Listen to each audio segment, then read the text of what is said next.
Dan insya-Allah pagi ini kita akan mengupas pada tajuk yang kedua, iaitu tolong menolong sesama muslim. Ya, tolong menolong sesama muslim. Dalam kitab 40 hadis ada orang mukmin, akhlak menjadi cermin. Kita lihat pada matan hadis ini.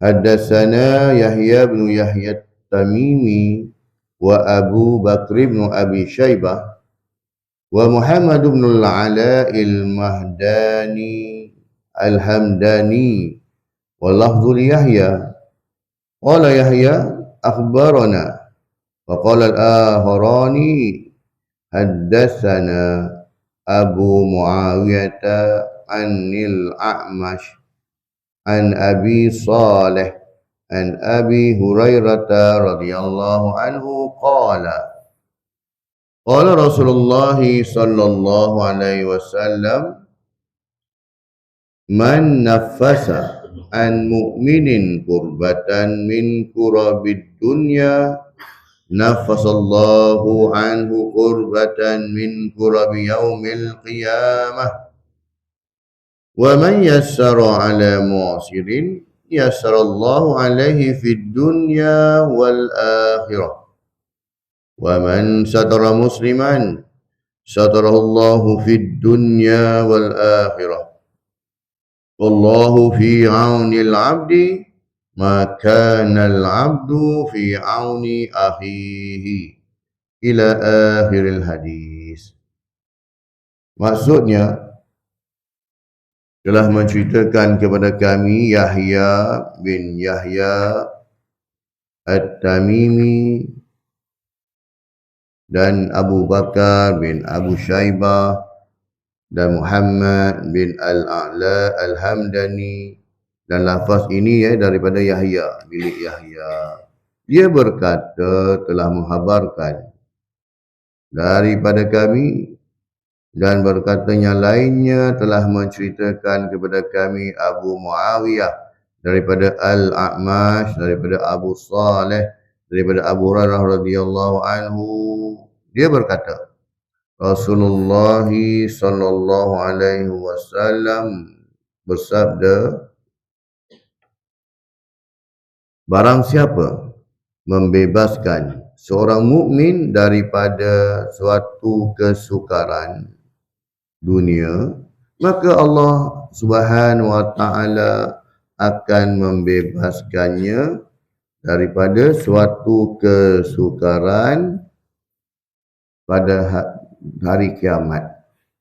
Barang siapa memberi kemudahan kepada orang yang berada dalam kesukaran, maka Allah SWT akan berikan kemudahan di dunia dan akhirat.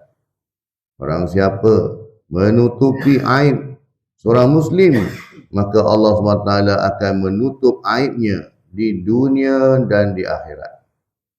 Barang siapa, Allah SWT akan selalu menolong hambanya selama mana hamba tersebut menolong saudaranya sesama muslim.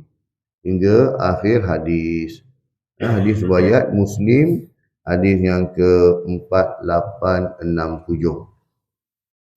Jadi ada beberapa poin di sini iaitu bila mana seorang yang membebaskan seorang muslim daripada suatu kesukaran dunia, maka Allah Subhanahu wa taala akan membebaskannya kesukaran tersebut pada hari kiamat.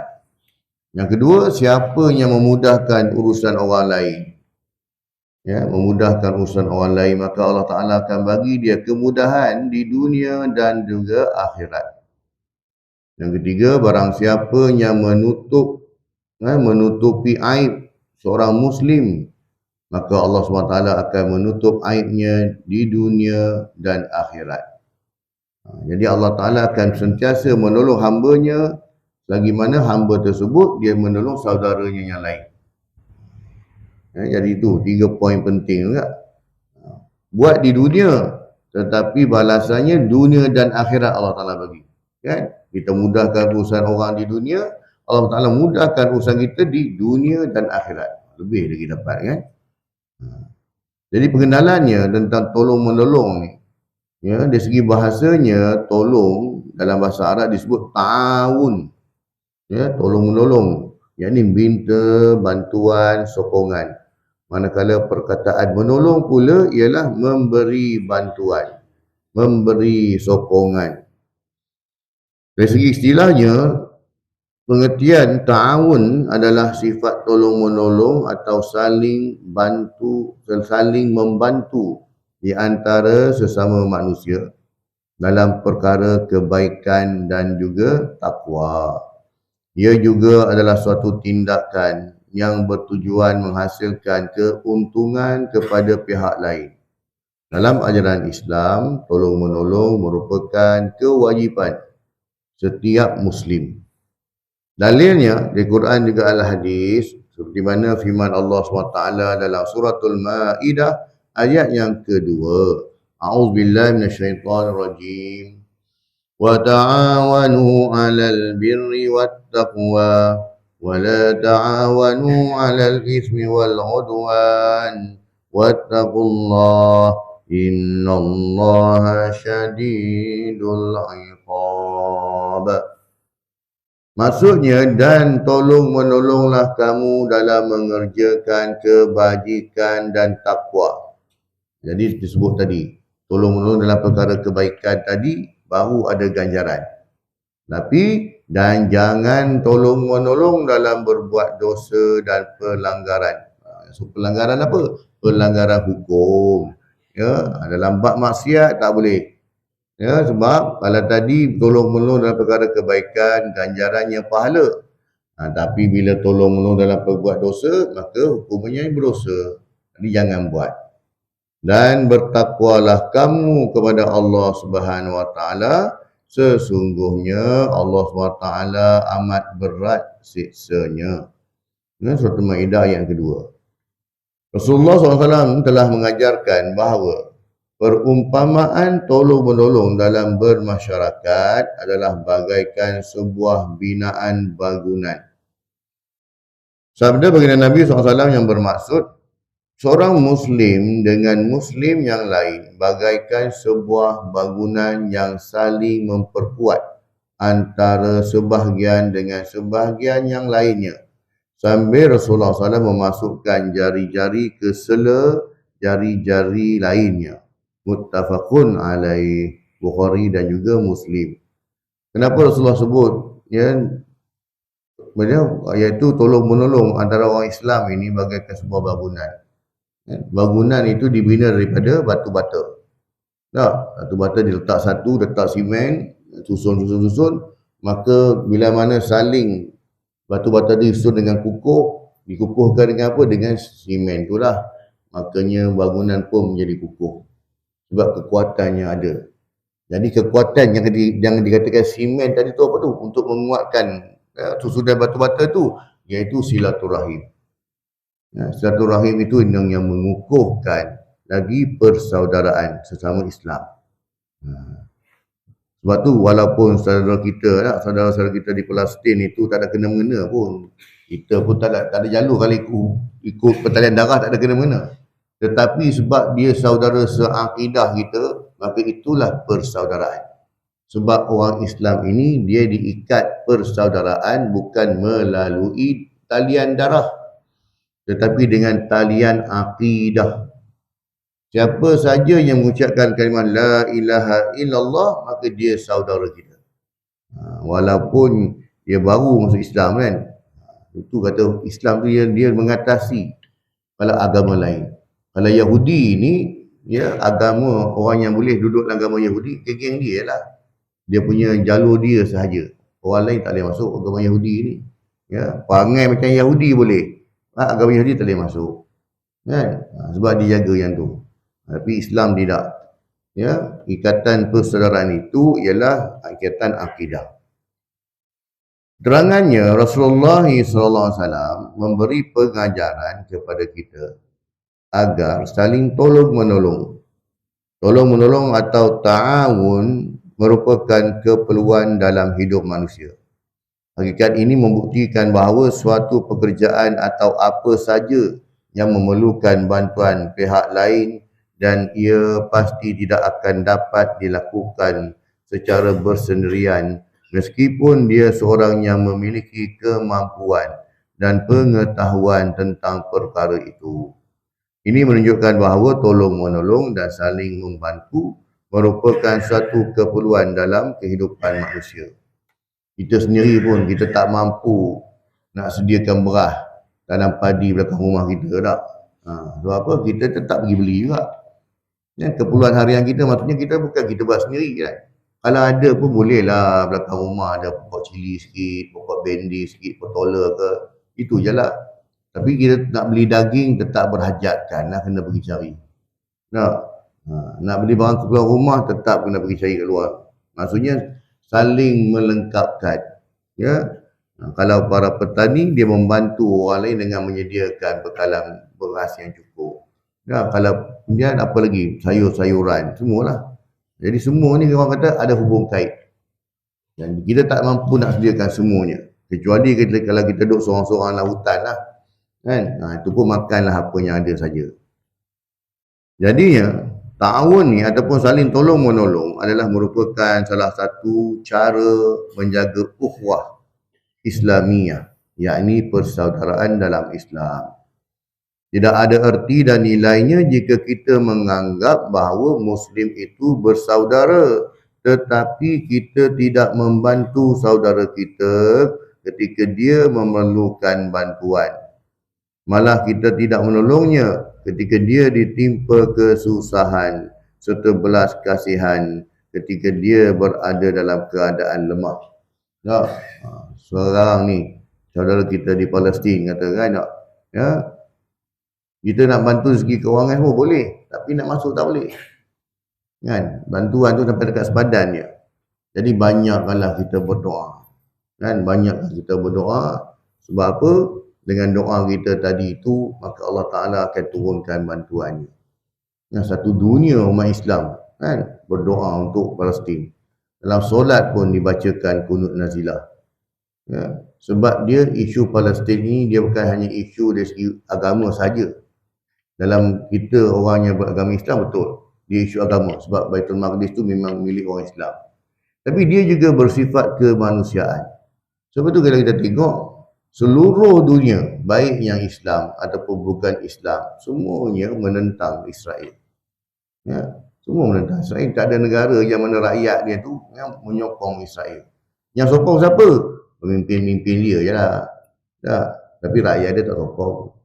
Amerika sekutu kuat dengan Israel, rakyat dia tak sokong. Britain menyokong Israel, rakyat dia tak sokong. Pemimpin je lah. Kan? Jadinya sebab tu. Sebab apa? Sebab orang tak boleh terima hakikat. Semua orang tahu tentang sejarah Palestin.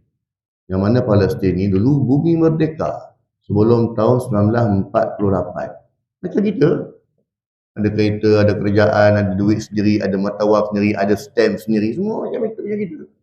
Tapi bila datangnya Yahudi di situ, ya, datang masuk pun bukan dengan kebenaran, British yang bawa masuk. Ya, jadi mula dari situlah dengan bantuan British, ya, dengan bantuan British dan dengan cara melemahkan pemimpin Palestin dapatlah masuk dan jadilah apa seperti yang jadi sekarang. Ya, itu yang jadi tu. Sebab orang Yahudi memang dia tak ada negara. Mana ada negara? Kan? Dia numpang negara orang ya. Amerika sikit, kan? Britain sikit, ada sikit-sikit je. Berarti dia mencari sebuah negara, dia letakkan di Palestin. Dengan alasan dia kata, Nabi Musa yang bawa orang-orang Yahudi nak masuk Palestin. Betul. Ketika itu Nabi Musa lari daripada menyelamatkan diri daripada Fir'aun, laknatullah tu, yang menyeberang Laut Merah tu, pergi ke Palestin lah. Bila sampai di sana, Nabi Musa ajak kaum dia, sama-sama kita perang dengan kaum yang duduk dalam tu. Kaum Amalek nama dia. Kaum ni ganas, badannya besar-besar. Jadi orang Yahudi takut. Mereka tak nak masuk. Mati-mati dia orang tak nak masuk. Apa mereka kata? Wahai Musa, engkau pergilah, izhab anta wa rabbuk wa nahnu huna qa'idun. Wahai Musa, kau pergilah masuk dengan Tuhan engkau. Kami nak duduk sini, kami tak nak masuk. Kan? Lepas tu dia claim pula bumi tu dia punya. Kan? Itulah sejarahnya. Kan? Bumi Palestin. Dan bumi Palestin ni memang bertukar-tukar. Kan? Dulu zaman Rasulullah Rom yang menguasai Baitul Maqdis. Masuk zaman Sayyidina Umar Al-Khattab, dia pergi bebaskan Baitul Maqdis, orang Islam pula yang pegang. Lepas orang Islam balik jatuh pada Rom, jatuh pada Yahudi. Yahudi pegang sampai hari ini. Jadinya bumi Palestin ini ibaratnya ulama ibaratkan dia sebagai jantung. Siapa yang dapat menguasai Palestin, maka dia akan menguasai dunia. Dulu waktu Rom menguasai Baitul Maqdis, dia boleh pegang dunia. Dia boleh pegang, dia boleh kontrol. Dia kuasai banyak negara. Kita pun tahu kerajaan Rom dan Parsi. Jatuh pada Sayyidina Umar menguasai Baitul Maqdis, makanya satu dunia, 2/3 dunia ni Islam kuasai. Sebab tu yang Islam sampai kat negara kita tu. Boleh sampai ke sini nak ke tanah Melayu ni. Kan? Dia jatuh pada Yahudi, Yahudi pula kuasai dunia. Sebab tu, kenapa Yahudi beria-ria nak menguasai Gaza, nak menguasai Palestin semua ni. Dia dah dapat dah. Dia dah dapat dah 90% tanah di Palestin. Ya? Tapi dia tak puas hati. Sebab dalam dia nak Gaza juga. Sebab Gaza tu ada Hamas. Kan? Dia tu. Jadi inilah, kiranya ini peperangan terakhir kot. Sebab hari ni dia memang all out. Israel memang dia all out. Dan Hamas pun memang dia all out. Kita pun tak tahu kekuatan Hamas tu macam mana sebab tak pernah dibagi tahu. Ya, tetapinya kalau Hamas tidak ada persiapan rapi, dia takkan mungkin berani lawan dengan Israel. Dia pun dah buat persiapan. Sebab tu Israel tak boleh tunggu lama. Ya, kalau lagi lambat dia menyerang Gaza, maka lagi cepat Hamas meningkat dari sudut teknologi, persenjataan semua. Jadi itu. Jadi di isu yang tu. Ya, sebab tu kita kena tahulah bahawa sesungguhnya kita jangan tertipu dengan propaganda Israel. Sebab dia kata kami menyerang Gaza bukan kami serang ni. Bukan kami bunuh, bukan kami menyerang rakyat. Dia kata tak. Yang kami bunuh tu tempat-tempat yang disyaki. Yang disyaki ada senjata-senjata Hamas. Di mana? Di hospital, di masjid. Masjid semua dah hanap. Soalnya ada lebih kurang 148 buah masjid kat situ dalam Gaza tu. Penduduk Gaza lebih kurang 2 juta orang Ya. Jadinya habis semua dah hanap dengan masjid yang kita sumbangkan, masjid orang Malaysia. Rakyat Malaysia sumbangkan di Gaza untuk bina masjid, masjid tu pun dah ruyuk. Lepas ni kita sumbanglah balik duit, buatlah masjid lain. Kan? Macam tu. Sebab ni. Jadi Israel dia pandai. Ya, dia mengatakan kami bukan bunuh kanak-kanak. Hamas yang menjadikan kanak-kanak sebagai perisai. Sebelah mana lah pula. Dia hantar saja. Macamlah Amerika menyerang Iraq. Apa alasan Amerika serang Iraq? Nak cari senjata nuklear tak?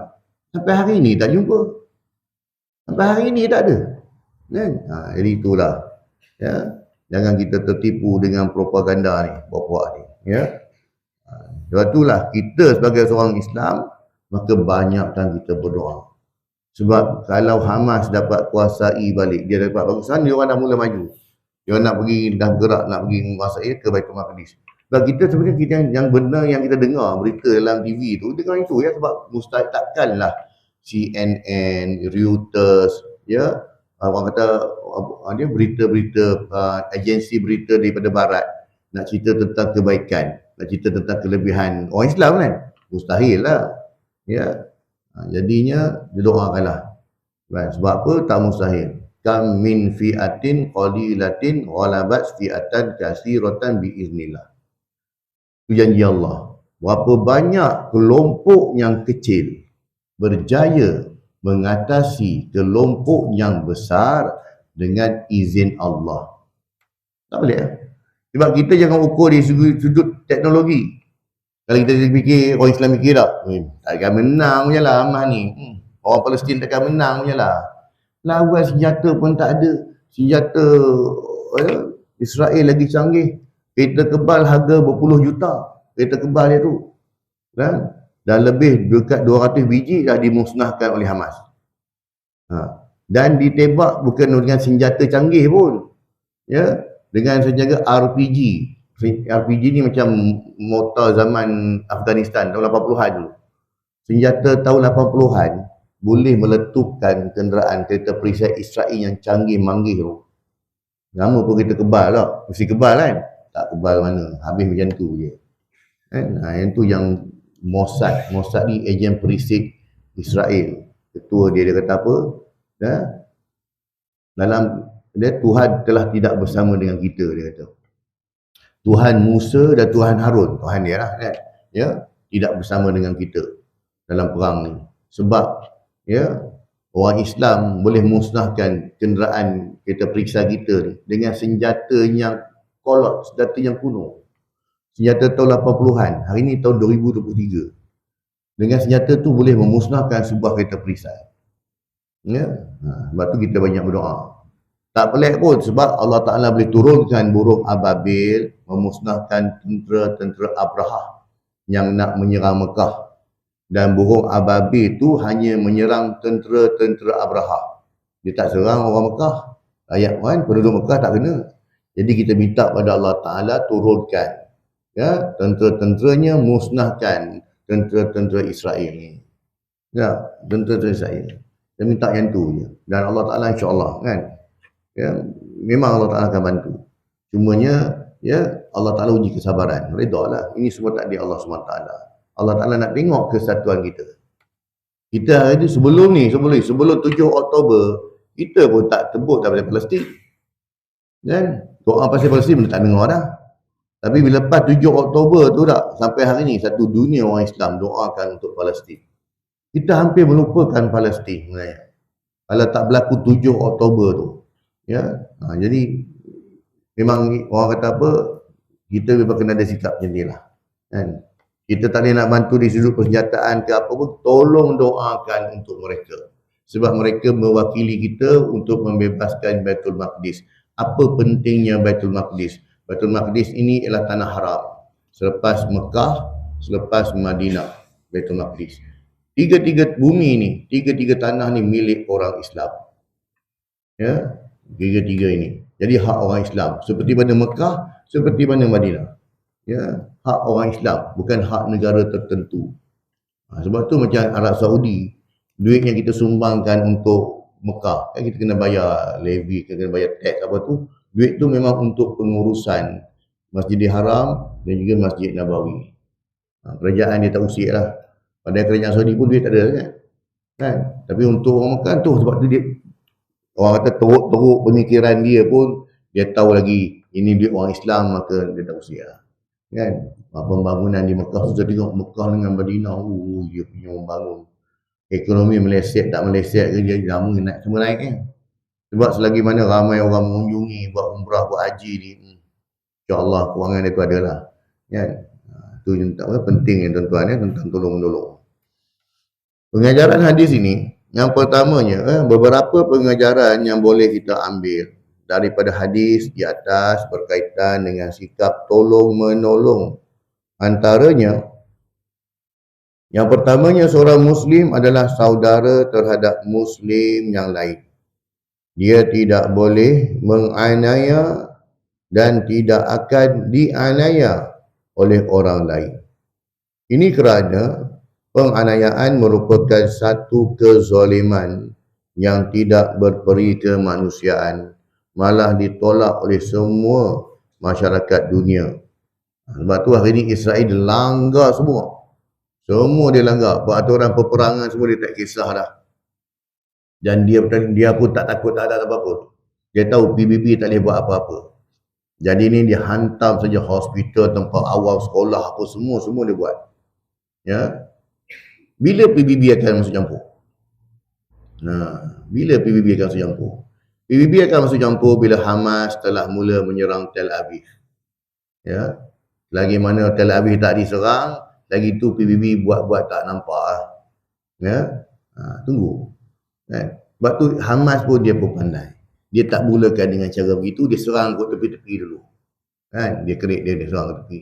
Dia tahu, ni dah dekat hari yang ke-40 tuan-tuan. Dulu biasa perang 10 hari, 7 hari je. Sebab bila berperang, bermaksud kos yang dikeluarkan untuk peperangan itu terlalu tinggi. Kos persenjataan terlalu tinggi, bukan main-main. Kereta kebal tu harga 100 juta tu. Bukannya bendanya ni. Kalau 148 biji, 200 biji dah musnah, agak-agak berapa banyak Israel rugi. Kan? Belum dicampur dengan boykot lagi. Ya. Orang yang boykot barang-barang Israel, produk Israel, syarikat-syarikat Israel tu memang beri kesan. Ya, memang beri kesan. Jadinya memang ekonomi dia lemah. Tapi sebab Israel ni jenis negara cok duit, dia berheran. Tapi dia tetap kesannya bukan pada kerajaan dia mungkin tak adalah sangat. Kan? Walaupun dia rugi banyak pun. Tapi orang kata syarikat-syarikat rakyat dia ni yang berada di US, di Britain orang mula boykot, orang tak pakai ni, orang tak ni kan. Itu beri kesan. Kalau di Israel sendiri, di Tel Aviv pun, hotel-hotel tu dijadikan tempat penginapan tentera-tentera mereka. Siapa nak bayar duit tu? Duit tak bayar lagi. Duduk dulu. Kerajaan tak bayar duit lagi, hotel nak survive macam mana? Kan? Sebab tu, dia beri kesan. Sebab tu, Hamas dia tak ada masalah. Sebab dia dah buat persiapan. Yang menanggung rugi kau lah. Kan? Walaupun dia disuntik, Amerika suntik berapa bilion pada dia tak. Syarikat-syarikat ni suntik berbilion-bilion pun. Tapi berapa lama dia tahan? Kan? Hari ni dah masuk hari 40. Dia takdirkan masuk sampai 2 bulan esok, siapa lagi nak tanggung kau? Jadi itu kesan dia. Ya. Dan mereka dah target, memang mereka mesti musnahkan Gaza tu dalam tempoh sekian-sekian. Dan hari ni orang Gaza semalam 11,500 orang dah syahid. Kanak-kanak lebih kurang 3,000 orang lebih dah syahid. Ya. Dan semangat dia orang ni memang berbeza. Semangat orang Palestin berbeza dengan kita yang anak-anak. Sebab daripada kanak-kanak lagi pun mereka telah memang jiwa mereka ni memang jiwa untuk membebaskan tanah air Palestin tu sendiri tak, dan yang sama. Sebab tu bila mana seorang TikTokers barat, ya, barat, nama dia apa? Megan B. Rice, nama dia. Dia ni seorang pembaca novel dan juga dia suka mengkritik novel. Dia baca novel, dikritik. Dia buat live TikTok. Dia adalah follower dia. Jadi bila dia tengok isu Palestin, dia kata aku betul hebat. Sebab apa? Mereka ni dah kena hentam, rumah habis, dah kena bom, hancur semua. Mereka tetap teguh dan tidak lari daripada bumi mereka. Mereka tetap di situ, tak keluar daripada Palestin. Dan mereka pula, aku kagum dengan mereka sebab mereka ni tidak menyalahkan Tuhan, tidak menyalahkan takdir. Mereka redha dan menerima apa yang Tuhan bagi. Orang Islam ni kenapa dia jadi kuat? Kenapa dia berheran? Sebab orang Islam dia ada Al-Quran. Kan? Ada Al-Quran. Engkau pernah baca Quran?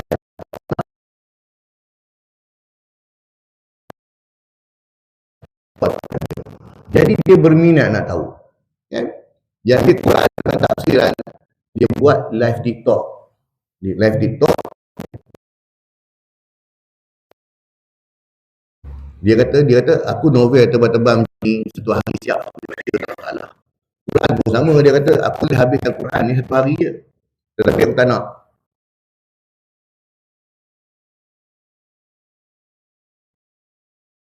Dia akan terjemahan.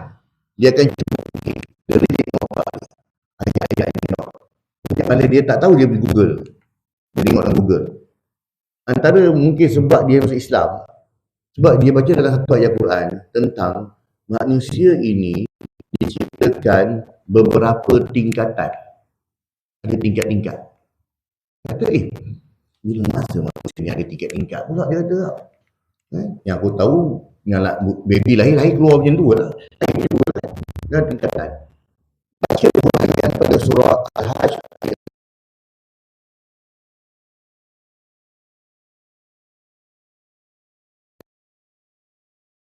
Diciptakan daripada tanah, kemudian daripada air mani, kemudian daripada jadi embrio telur, kemudian daripada itu jadi darah, dia jadi tulang, jadi daging, yang membentuk dari seorang insan manusia, yang mana akhirnya dia ni juga dia akan membesar dan dia akan mati dan dia akan dipersoalkan dengan apa yang dia buat tak.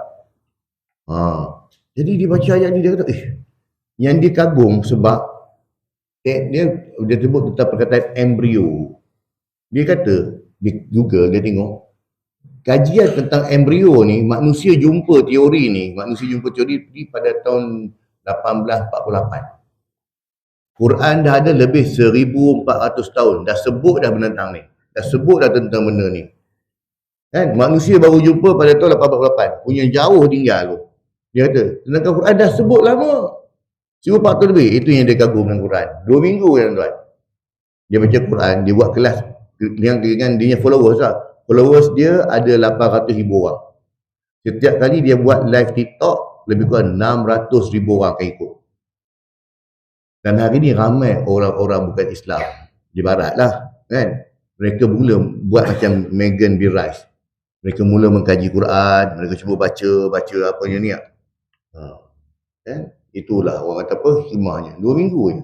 Dia buat TikTok tu 2 minggu, lepas tu dia masuk Islam. Kan? Dan sebab orang bila Quran ni dikaji lah, dia akan dapat ibrah dan pengajaran itu. Ni kata tadi ni.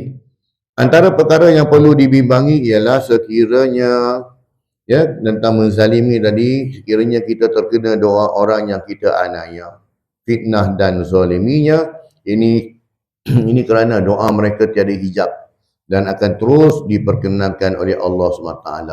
Sebab tu orang Islam dilarang menganiaya orang Islam yang lain terutamanya. Bukan menganiaya orang Islam je, menganiaya sesama insan pun tak boleh, menganiaya sesama makhluk pun tak boleh. Menganiaya haiwan. Dia marah dekat nyamuk, dia tepuk nyamuk tu hidup lagi, dan dia cabut satu-satu. Ni sayang kau aku cabut. Ni kau punya ni aku cabut. Ingat tuan-tuan, ini pun akan dipersoalkan di akhirat. Nak bunuh terus. Nak bunuh terus. Tapi bukan dengan cara begitu. Itu juga akan diadili di akhirat esok. Geram sangat dengan nyamuk kan, ambil kau. Sebab dia akan diadili.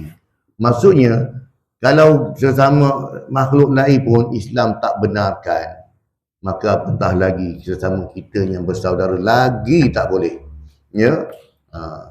Yang keduanya, sesiapa yang menunaikan hajat saudaranya, maka Allah SWT akan menunaikan hajatnya. Kita tunaikan hajat orang, Allah tunaikan hajat kita. Maka menjadi kewajipan dan tanggungjawab setiap Muslim untuk membantu dan meringankan beban saudaranya apabila ada di antara Muslim yang ditimpa musibah dan serta kesusahan. Orang yang berbuat demikian, maka Allah SWT akan memperkenankan hajatnya. Tengok kita Rasulullah bagi tahu, engkau tolong orang, Allah Ta'ala akan tolong engkau. Mudahkan usaha orang, Allah Ta'ala mudahkan usaha kita. Kadang-kadang kita datang masjid tuan, kita masuk duit dalam tabung tak? Kita niatkanlah yang baik-baik, ya Allah, dengan sumbangan aku ni, ya Allah, kau mudahkanlah urusan aku, ya Allah, kau tambahkanlah rezeki aku, ya Allah. Kan? Bila mana kita tolong orang, mudahkan usaha orang kan, dia mintakan supaya Allah Ta'ala mudahkan usaha kita juga. Ketiga, sesiapa yang melapangkan kesusahan orang Muslim, maka Allah SWT akan melapangkan kesukarannya pada hari kiamat kelak. Apabila kita mengetahui bahawa sebenarnya kita mampu untuk berbuat sesuatu bagi meringankan beban, kesusahan dan kesukaran orang lain, maka segeralah melakukannya dan segeralah memberi pertolongan kepadanya. Lebih-lebih lagi jika orang tersebut meminta pertolongan terus daripada kita. Kerana pertolongan yang kita berikan akan sangat bermakna kepada orang yang sedang dalam kesusahan dan kesukaran. Kalau kita nampak benda tu kita boleh tolong, kita boleh bantu, maka mudahkanlah urusan. Benda mudahkan urusan ni bukannya semestinya kita bantu dari segi sudut fizikal. Saya selalu sebut dah, kadang-kadang kita tengok datang ke masjid, tengok apa benda orang perlukan, kadang-kadang tengok macam penyapu tak ada, kadang-kadang pergi bilik air tak ada tempat nak sangkut seluar kan. Tengok-tengok kadang-kadang getah paip pun dah bocor. Makanya mudahkanlah. Kan? Tak payah beritahu orang. Kita buat je. Kan? Bila mana kita buat begini, insya-Allah Allah Ta'ala akan mudahkan usaha kita yang lain. Yang keempat, sesiapa yang menutupi aib seorang Muslim, maka Allah SWT akan menutup aibnya pada hari kiamat. Aib saudara seagama adalah perkara yang tidak boleh dibuka dan disebarkan kepada orang lain sewenang-wenangnya. Umat Islam juga dilarang membuka aib pihak lain walaupun pihak dianggap sebagai musuh dan tidak disukainya. Aib peribadi, setiap orang dia ada kelemahan diri kadang-kadang tak? Ya, aib yang tak boleh didedahkan ialah aib peribadi dia. Adapun aib ataupun kekurangan yang memudaratkan orang lain, ya, menyusahkan orang lain, maka itu kena cerita. Ya, dia ni suka ambil hak orang. Dia ni suka macam ni tak? Maka kita kena ingatkan, kau jaga-jaga sikit. Kalau kau berkawan dengan dia, dia ni memang jadi pengen-pengen macam ni tak? Tapi pun ada pun aib yang lain itu, ya, kekurangan diri yang daripada diri dia, makanya tak boleh cerita pada orang. Kadang-kadang kita ni lalu tepi sebelah rumah jiran, tengok-tengok jiran duk bergaduh. Laki bini biasalah tak? Kan? Bergaduh. Ada yang bergaduh secara senyap, ada bergaduh secara terang-terangan tak? Yang dengar baling periuk, baling cawan tu. Jadi kita ni, ya, pergi cerita ke orang. Korang nampak kat luar je, dekat pasar malam, jalan pegang tangan. Korang tahu kat rumah, dia berperang. Aib lah ni. Tak perlu cerita pun, tak ada apa-apa kepentingan pun. Kan? Tapi sebab kita saja tak ada benda nak modal nak cakap dengan orang. Jadi kita, itu kata, sebab tu yang jadi masalah. Kita manusia ni, bila berjumpa sama kita, kalau tak ada benda nak sembang, kita akan cari tajuk-tajuk kelemahan orang. Kau tahu tak, dia tu kan, memang nak mengumpat lah, tu ada mengumpat. Nak ceritakan aib orang. Makanya tak dibenarkan, diharamkan. Maka kalau kita buka aib orang di dunia, ya, malukan orang di dunia, maka Allah Ta'ala akan buka aib kita di dunia dan di akhirat. Kesimpulannya, yang pertama, Islam adalah agama yang mementingkan ikatan persaudaraan. Walaupun tiada pertalian darah, hubungan persaudaraan itu amat kuat apabila diikat dengan ikatan agama, iaitu Islam. Oleh itu, Islam melarang keras perbuatan menzalimi atau menganiaya Muslim yang lain dan membiarkan Muslim yang lain dizalimi. Kedua, seorang Muslim hendaklah berusaha membantu saudaranya yang berada dalam kesukaran atau penderitaan.